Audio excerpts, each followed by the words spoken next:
धेमाजि जिल्ला खौसेथि बर' सुबुं आफादनि बानजायनायाव एसबिडि बड' जौसिन गेजेर फरायसालिनि फोरोंगिरि आंखालनि जेंनाखौ लानानै खुद्रिसारदों।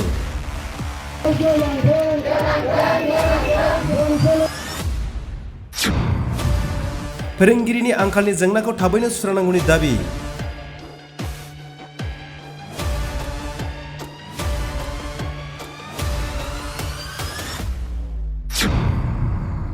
थारैनो आसाम सोरखारा बिटिआर बायजोनि बर' बिजोंनि फरायसालिफोरखौ फोजोबस्रांनो थांखि लाबाय नामा?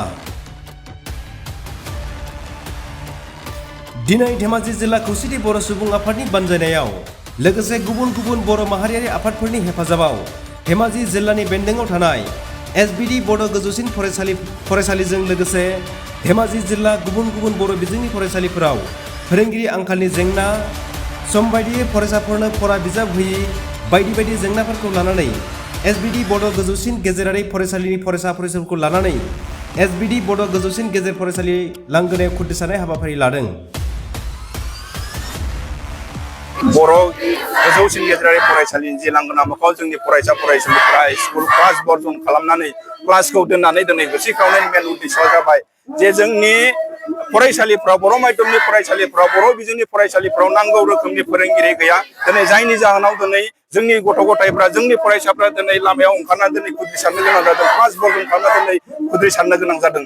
दिनै जोङो नायनो थाङोब्ला जोङो धेमाजि जिल्लानि सिङाव बा जोंनि बिटिआरनि बायजोआव बा बिकेडब्लिउसि आन्दाराव थानाय जे जोंनि बर' माध्यमनि फरायसालिफोर बे फरायसालिफोराव दिनै नांगौ रोखोमनि टेक्सटबुकफोरखौ दिनै होआखै। दा नांगौ बायदियै जोंनो जगान होआखै, नांगौ बायदियै जोंनो बर' फोरोंगिरिफोर होआखै। जाय जोंनि बर' मिडियामनि पियर माने बर' मिडियामनि फरायसालिफोर बै बर' मिडियामनि पियर फरायसालिफोराव दिनै गुबुन हारिनि राव रोङै फोरोंगिरिफोर होनानै दिनै जोंनि फरायसा फरायसालिफोरनि जिबनखौ धंस' खालामनो थांनायनि लामाखौ जों नुहुरदों। बेनिखायनो जों सरकारखौ खावलायदों जोङो दिनै जोंनि जातीय आफादफ्रा जोंनि फरायसाफ्रा दिनै आखाइ हमनानै दिनै जिरायनानै थानायाव गैया।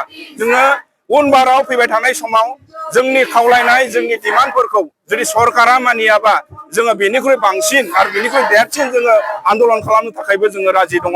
बेनिखायनो सरकारखौ खावलायदों जाहाथे जोंनि गथ' गथायफोरनि जिबनखौ लानानै ऐखिक जिबनखौ लानानै जाहाथे ओंखाम ओंख्रि गेलेया जों बेखौ खावलायगोन। आरो दिनै जों बुंगोन जे जोंनि बर' मिडियामनि पियर बर' मिडियामनि जि फरायसालिफोर बे बर' मिडियामनि पियर फरायसालिफ्राव रस्टार मेनटेन खालामनानै जोंनि फरायसालिफोरखौ बुथारनो थांनाय बा फोथैनो थांनाय बे फोथैनो थांनायखौ बन्द' खालामनांगौ आरो जों बेखौ माब्लाबा सैज' खालामनाय नङा। दा बेखौ जोङो खावलायगोन। आरो बेवहाय माखासे गोबां खोथाफोर दङ जे बिटिआरनि बायजोआव एबा जोंनि बिकेडब्लिउसिनि आन्दारनि सिङाव थानाय माखासे सि टेट आरो ए टेटआव पास जानाय फोरोंगिरिफोर गोबां दङ। जाय फोरोंगिरिखौ दिनै सरकारा बुंदोंमोन स्पेसियेल रिक्रुटमेन्ट होनानै दिनै साख्रिनि खोथा, नाथाय बेखौबो दिनै खालामाखै। जों बेखौबो खालामनो थाखाय जों खावलायगोन। आरो बेजों लोगोसे जोंनि बर' माध्यमनि बा बर' फरायसालिफ्रा बर' बिजोंनि फरायसालिफ्रा दिनैसिमबो भेन्सार जानानै दङ। बै भेन्सार फरायसालिफोरखौ जोङो सरकारखौ खावलायदों, जोङो बारे बारे जोंनि डिमान्डफोरखौ होदों जाहाथे बै डिमान्डफोरखौ थाबैनो बा जोंनि बे भेन्सार स्कुलफोरखौ थाबैनो प्रभिन्सियेलाइज खालामनानै जोंनि गथ' गथायफोरनि जिबनखौ बा जोंनि जि गथ' गथायखौनो जोंनि फरायसाफोरखौनो जोंनि माने भबिष्यत होननानै जों सानो। जोंनि हादोरनि थाखाय, जोंनि ओनसोलनि थाखाय, जोंनि माने हादोरनि थाखाय बिसोरनो जोंनि थाखाय मोनसे थरसे हाथरखि। जाय हाथरखिफोरखौ दिनै जोङो नैबे अबस्थायाव जाय पियर बर' मिडियामनि फरायसालि बे बर' मिडियामनि फरायसालियाव दिनै बेसेबांबा बुरजा माने बर' राव रोङै फोरोंगिरिफोर दङ। बै बर' रोङै फोरोंगिरिफोरखौ लानानै जोंनि फरायसा फरायसुलिफ्रा दिनै बोरैहाय माने गुनगत हिखा गुन गोनां सोलोंथाइ लानो। दा बेखौ जों नोजोर बोयोब्ला जोङो सानदों सरकारा एडुकेसन डिपार्टमेन्टखौ जों सानदों जे जोंनि बर' बिजोंनि फरायसालिफोरखौ बुथारनायनि अनगा जेबो नङा। जोंबो दिनै जेरैनो जिरायनानै थाया। जुदि जोंनि दाबिफोरखौ जुदि फैबाय थानाय समाव जुदि मानियाबा जों बेनिख्रुइ बांसिन आन्दलन खालामगोन।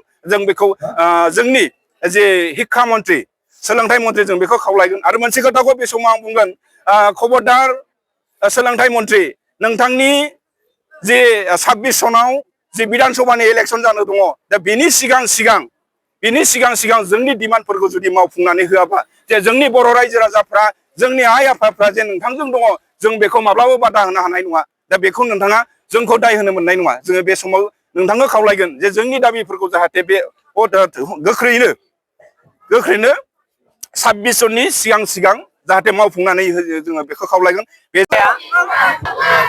आं बेखौनो खावलायनो सानदों जे जोंनि फरायसालियाव गोबां फोरोंगिरिनि जेंना जादों आरो सिगां जोंनि फरायसालियाव जाबायदि फोरोंगिरि हरदोंमोन बिसोरो गासैबो गुबुन हारि गोजामोन गथिखे जोङो गुबुन हारिनि फोरोंनायफोरखौ जों एसेबां बुजिना मोना क्लासावबो फोरोंनायफोरखौबो जोङो सोंनाय फिननाय खालामनोबो एसेबां बुजिना मोनैनि थाखाय सोंनाय फिननाय खालामबाबो बुजिनाय जेसेबां सोङो एसेबां जोङो रोंनांगौ खिनिखौ रोङाखै बुजिनाबो मोनाखै बेनिखायनो जोंखौ खावलायनो सानोदि गथिखे सोलोंथाइ मन्थ्रिया जोंनि फरायसालियाव जाबायदि फोरोंगिरि गोनांथि दङ बे फोरोंगिरिखौ मोजाङै मोजां हरो आरो 10 आरो 12 थाखोनि थाखाय आयदानि फोरोंगिरि नांगौ आरो जोंनि फरायसालियाव फरा बिजाब नांगौ बायदि हराखै जोङो जोंनि फरायसालियाव 10 थाखोआव दासिमबो बिगियान आयदानि बिजाबखौ हरनाय जायाखै बेनिखायनो जोंनि फरायसालियाव बिगियान आयदाखौ थाबैनो नांगौ आरो